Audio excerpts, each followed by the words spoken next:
Hello दोस्तों, नमस्कार। Shweta blog में आप सभी का स्वागत है। कैसे हैं आप लोग? आशा करते हैं कि आप सब अच्छे होंगे। तो आज इस वीडियो में चर्चा करेंगे अक्षय तृतीया पे। अक्षय तृतीया 2025 में कब पड़ रहा है, इस दिन हमें किस विधि से पूजा करना चाहिए, उस दिन हमें क्या खरीदारी करना चाहिए और क्या क्या कार्य है जो उस दिन करनी चाहिए। साथ ही साथ जो पुरानी घटनाएं हैं अक्षय तृतीया पे होने वाली, वो सभी घटनाएं के बारे में भी आपको बताएंगे। तो वीडियो में आप लोग बने रहिएगा। वीडियो में आगे बढ़ने से आप सभी से एक रिक्वेस्ट है कि प्लीज़ चैनल को सब्सक्राइब कर दें, एक लाइक कर दें और मुझे कमेंट करके ज़रूर बताएं कि मेरी वीडियो कैसी लग रही है। तो चलिए वीडियो को कंटिन्यू करते हैं। वैशाख मास में शुक्ल पक्ष में पड़ने वाली तृतीया तिथि को अक्षय तृतीया के रूप में मनाया जाता है। कहा जाता है कि इस दिन भगवान विष्णु के 6वें अवतार भगवान परशुराम का जन्म हुआ था और इसी दिन युधिष्ठिर को अक्षय पात्र मिला था। अक्षय तृतीया के दिन ही भगवान श्री कृष्ण ने पांडव को अक्षय कलश दिए थे। उसमें कभी भी अन्य जल समाप्त नहीं होती थी। जब अज्ञातवास के लिए वो लोग निकल रहे थे तो उन्हें अक्षय पात्र दिया गया था। अक्षय तृतीया के दिन से ही सभी मांगलिक कार्य जो है कर सकते हैं। इसमें कोई भी दिन दिखाने की जरूरत नहीं होती है।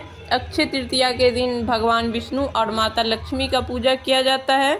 अक्षय तृतीया के दिन जैसे धनतेरस पे खरीदारी की जाती है, वैसे ही अक्षय तृतीया के दिन भी खरीदारी की जाती है। सोना चांदी आदि, वाहन गाड़ी, मतलब जो भी आप शुभ कार्य प्रारंभ करना चाहते हैं वो सब कर सकते हैं। उस दिन किसी पंडित जी से दिन दिखवाने की ज़रूरत नहीं होती है, क्योंकि अपने आप में वो बहुत ही शुभ दिन होती है। क्योंकि 7 जो है पुरानी घटनाएं हैं जो उस दिन से प्रारंभ हुआ था, वो बहुत ही शुभ घटनाएं हैं। इसीलिए उस दिन किसी भी पंडित जी से कोई भी दिन मुहूर्त दिखाने की ज़रूरत नहीं होती है। अक्षय तृतीया के दिन आप सभी कार्य कर सकते हैं। जैसे कोई बिजनेस करना चाहते हैं, सोना चांदी खरीदना चाहते हैं, जेवरात खरीदना चाहते हैं, गाड़ी खरीदना चाहते हैं, या ज़मीन से संबंधित चीज़ों आप ज़मीन खरीदना चाहते हैं, भूमि पूजन करना चाहते हैं, सभी शुभ कार्य जो है उस दिन किए जाते हैं। तो उस दिन से तो गाड़ी घोड़ा सोना चांदी आदि आप नहीं खरीद सकते हैं, या भी बहुत ज़्यादा बजट नहीं है आपका, तो आप लक्ष्मी से संबंधित जो सामग्री होती है वो आपको ज़रूर खरीदनी चाहिए अक्षय तृतीया के दिन।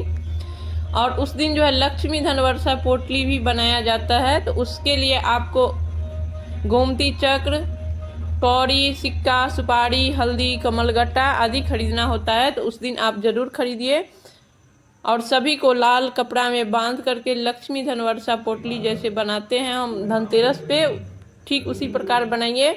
और शाम को, जब आप शाम को या सुबह को जब भी आप पूजा कीजिए अक्षय तृतीया का पूजा, उसमें उसको शामिल कीजिए।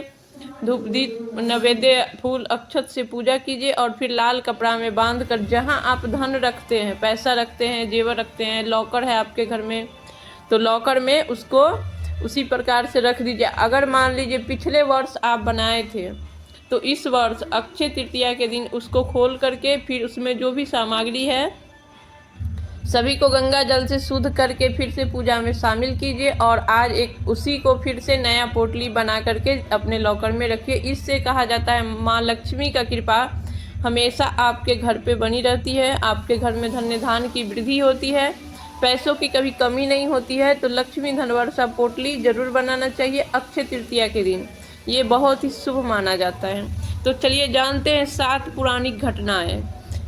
कहा जाता है त्रेता युग की जो शुरुआत है वो अक्षय तृतीया के दिन हुआ था। दूसरा है महाभारत लिखना प्रारंभ अक्षय तृतीया के दिन ही हुआ था। तीसरा है परशुराम भगवान का अवतार जो है वो अक्षय तृतीया के दिन ही हुआ था। चौथा है श्री कृष्ण के द्वारा सुदामा को तिथि अक्षय तिथि प्राप्त हुई थी। 5वां है गंगा माँ अवतारित हुई थी इस दिन। शिवजी के जटा से गंगा माँ का अवतार हुआ था, इसलिए बहुत ही शुभ माना जाता है। अज्ञातवास के दौरान श्री कृष्ण ने पांडव को इसी दिन अक्षय पात्र दिए थे। और 7वां जो है अक्षय तृतीया के दिन ही गंगोत्री और यमुनोत्री के कपट खुले थे। और इस दिन से ही बद्रीनाथ और केदारनाथ धाम का द्वार खुल जाते हैं। तो ये थी 7 जो है अक्षय तृतीया पे जो 7 पुरानी घटना है वो इस प्रकार है। इसीलिए अक्षय तृतीया का जो तिथि होता है वो अपने आप में बहुत ही ज़्यादा विशेष होता है। उस दिन कोई भी कार्य कीजिएगा उसका बहुत ही ज़्यादा फल प्राप्त होता है।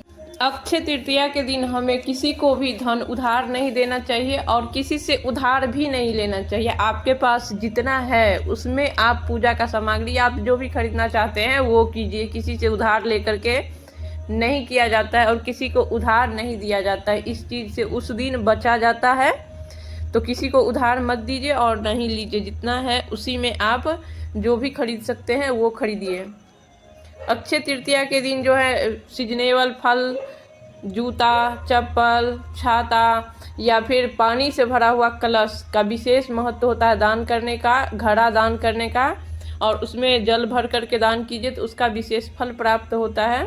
तो उस दिन आप ज़रूर दान करें। और कुछ भी नहीं खरीद सकते हैं तो एक मिट्टी का कलश आप ज़रूर खरीदें।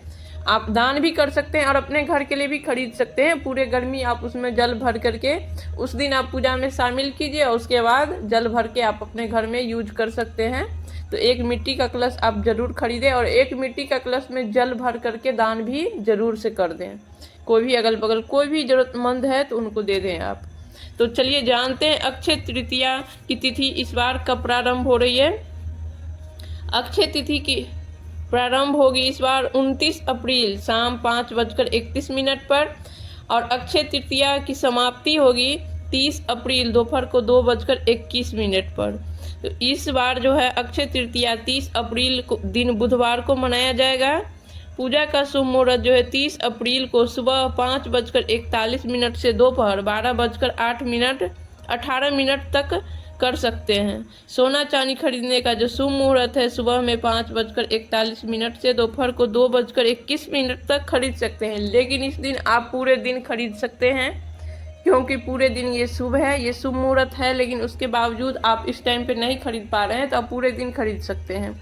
और पूजा जो है आप शाम को भी कर सकते हैं क्योंकि लक्ष्मी से संबंधित जो पूजा होता है वो गोधली बेला में शाम में जो किया जाता है उसका विशेष महत्व होता है। तो सुबह में कर सकते हैं तो बहुत अच्छा है, नहीं तो आप शाम को भी कर सकते हैं, कोई दिक्कत वाली बात नहीं है इसमें। तो आज का वीडियो यहीं पे समाप्त करते हैं।